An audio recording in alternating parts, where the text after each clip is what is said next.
నమస్తే. నేను ఎన్ఆర్ఐ రామ్. నేను ప్రస్తుతం జరిగిన ఎలక్షన్ల గురించి చెప్పదలుచుకున్నాను.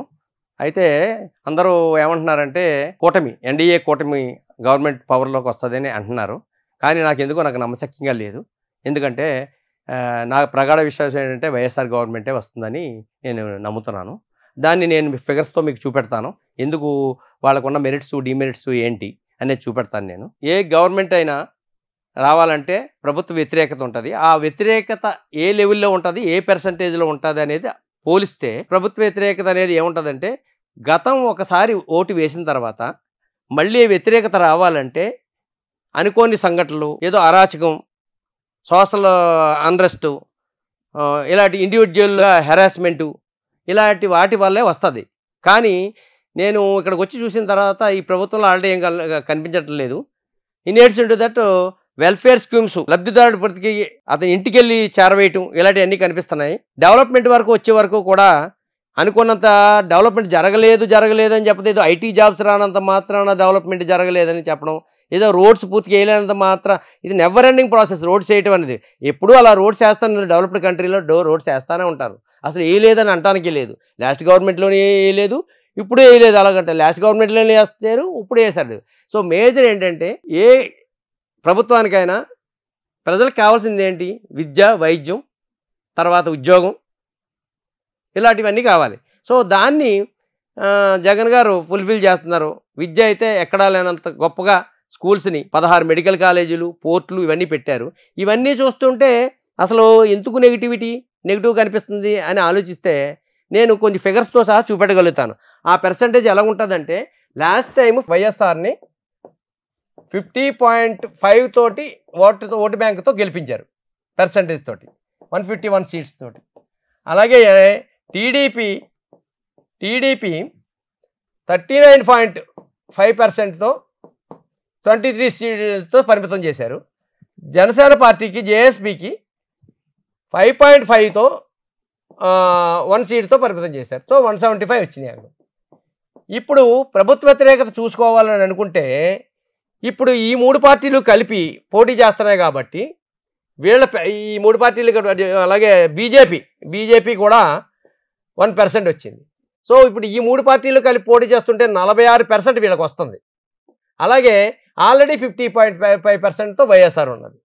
ఇప్పుడు ప్రభుత్వ వ్యతిరేకత మనం పోలీసు చూస్తే ఏ విధంగా ప్రభుత్వ వ్యతిరేకత ఉంటుంది? ఎప్పుడూ కూడా అపోజిషన్ పార్టీలు ఏదో ఒక ఎలిగేషన్ పెడతానే ఉంటాయి. అది చేయలేదు, ఇది చేయలేదు అని. అలా ఏం చేశారు అని చెప్తే అది వాళ్ళ నైజం. ఒక గవర్నమెంట్ని దించేయడం కోసం, లేకపోతే వాళ్ళ తన గవర్నమెంట్ రప్పించుకోవడం కోసం ఏమైనా ఎలిగేషన్ చేయొచ్చు, చేస్తారు కూడా. రియాలిటీకి వచ్చేటప్పుడు చూస్తే ఓటర్ ఏమనుకుంటాడంటే, ఓటు వేసేటప్పుడు నాకు ఈ గవర్నమెంట్ మంచిదా, లేకపోతే కొత్త గవర్నమెంట్ రప్పించాలని ఆలోచించినప్పుడు ఇవన్నీ ఆలోచిస్తారు. వెల్ఫేర్ స్కీమ్స్ చాలా బాగా చేస్తాడు జగన్. ఇప్పుడు అపోజిషన్ పార్టీ కూడా వెల్ఫేర్ స్కీమ్స్ లేవు, అందులో కరప్షన్ జరిగిందని కానీ చెప్పడానికి లేదు. డైరెక్ట్గా ఓటర్కి చేరిపోతుంది. స్కూల్స్ బాగున్నాయి, పోర్ట్స్ వచ్చినాయి. ఓన్లీ థింగ్ ఏంటంటే ఉద్యోగాలు మాత్రం కొంచెం ఇంకా తక్కువగా వచ్చినాయి. ఆ ఉద్యోగాలు అంటే రేపే ఉద్యోగాలు రావు కాబట్టి వాలంటీర్ వ్యవస్థ ద్వారా కొంత ఆయన ఫుల్ఫిల్ చేశాడు. మేబీ నెక్స్ట్ 5 ఇయర్స్లో చేయగలుగుతాడేమో. ఇలాంటి ఆలోచన విధానం ఉంటుంది రేపు పొద్దున. అదే ఆల్రెడీ లాస్ట్ టైము 13వ తారీఖున ఓటేసిన మెంటాలిటీ ఇలా ఉంటుంది. సో ఆ విధంగా ఆలోచిస్తే వైఎస్ఆర్ గవర్నమెంట్కే ఫేవరబుల్గా కనిపిస్తుంది ఓటర్ యొక్క మైండ్ సెట్. ఆ మైండ్ సెట్ ఓటర్ కనిపిస్తుంది. పైగా ఏదైనా యాంటీ 1 or 2% కంటే తగ్గదు అది.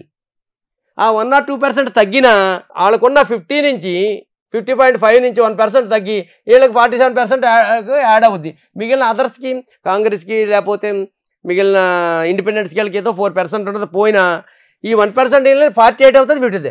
అప్పటికీ కూడా వైఎస్ఆర్ గవర్నమెంట్ రావడానికే అవకాశం ఉంది.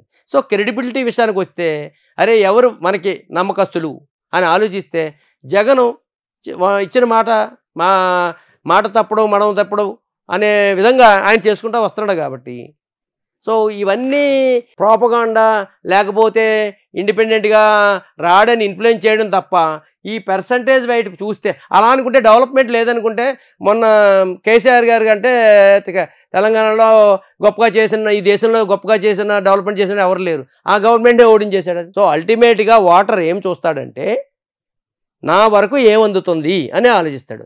ఆ విధంగా అందుకున్న ప్రతి వ్యక్తి కూడా కంపల్సరీ ఓటు ఆయనకే వేస్తారు. కొత్త ఆయన వచ్చి ఇస్తాడా? నమ్మకం లేదు. ఆయన ఇవ్వని దాఖలాలు కూడా ఉన్నాయి, ఫుల్ఫిల్ చేయలేవి ఉన్నాయి. సో ఇలాంటి ఫ్యాక్టర్స్తో చూస్తే సో వాలంటీర్ వ్యవస్థ ద్వారా కానీ, ఇప్పుడు ఈ స్కూల్స్ ద్వారా కానీ, మెడికల్ కాలేజ్ ద్వారా ఇమీడియట్ నెసెసిటీని కల్పించారు కాబట్టి ఆయన మీదే నమ్మకం ఉన్నది. కరప్షన్ వరకు వచ్చేటప్పుడైతే డైరెక్ట్గా అందజేస్తున్నాడు కాబట్టి అందులో కరప్షన్ ఏమీ లేదు. కరప్షన్ ఉందని చెప్పడానికి కూడా ఏమి అపోజిషన్ వాళ్ళకి పాయింట్ దొరకట్లేదు. ఓన్లీ థింగ్ ఏంటంటే ఐటీ జాబ్స్ రాలేదు, ఇండస్ట్రీలు కట్టలేదు. ఇండస్ట్రీలో ఐటీ జాబ్స్ కట్టాలంటే ఇన్ఫ్రాస్ట్రక్చర్ డెవలప్ చేయాలి, అది టైం తీసుకుంటుంది కొంచెం. సో దాని మీద మరి నెక్స్ట్ టైం పెట్టవచ్చు. అందుచేత నా ఉద్దేశం అయితే 100% వైఎస్ఆర్ గవర్నమెంట్కి ఫేవర్గానే ఉన్నది ఓటర్ మైండ్ సెట్, ఇందులో అనుమానం లేదు. Thank you.